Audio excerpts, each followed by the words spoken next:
দিনাজপুর জেলা তৃণমূল কংগ্রেস জয় হিন্দ বাহিনীর উদ্যোগে বালুরঘাট শহরের ফ্রেন্ডস ইউনিয়ন মাঠে শুরু হলো দিবারাত্রি নকআউট ফুটবল টুর্নামেন্ট। শনিবার দিন একটি অনুষ্ঠানের মধ্য দিয়ে এই ফুটবল টুর্নামেন্টের শুভ উদ্বোধন বা সূচনা করা হয়। ফুটবল টুর্নামেন্টের উদ্বোধন অনুষ্ঠানে উপস্থিত ছিলেন দক্ষিণ দিনাজপুর জেলা তৃণমূল কংগ্রেসের জয় হিন্দ বাহিনীর জেলার সভাপতি রাজনারায়ণ সাহা চৌধুরী, বালুরঘাট পৌরসভার চেয়ারম্যান অশোক মিত্র, বালুরঘাট নিউটাউন তৃণমূলের সভাপতি প্রীতম রাম মণ্ডল সহ অন্যান্য তৃণমূল নেতারা। আজ থেকে শুরু হওয়া এই প্রতিযোগিতা চলবে আগামীকাল পর্যন্ত। নতুন প্রজন্মের মধ্যে ফুটবল খেলার উৎসাহ বাড়াতেই এই ধরনের টুর্নামেন্টের আয়োজন করা হয়েছে বলে উদ্যোক্তারা জানিয়েছেন। মোট 8টি দলের মধ্যে এই খেলা অনুষ্ঠিত হচ্ছে।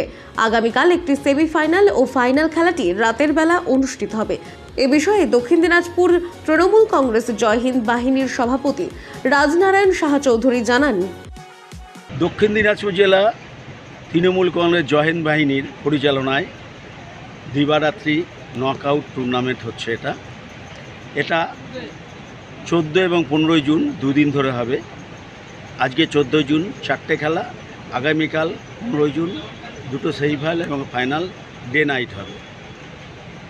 এই খেলাটা আমরা অনেক বছর থেকেই প্ল্যান করছি, করব এবছর থেকে শুরু করলাম, যাতে এটাকে ধরে রাখা যায় সেটাই চেষ্টা করি।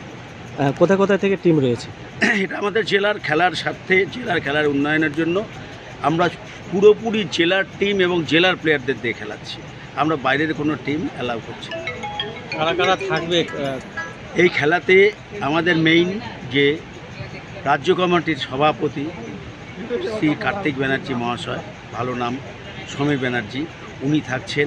আমাদের জেলার আমাদের রাজনৈতিক যে গুরুদেব বিপ্লব মিত্র মহাশয়, উনি থাকছেন।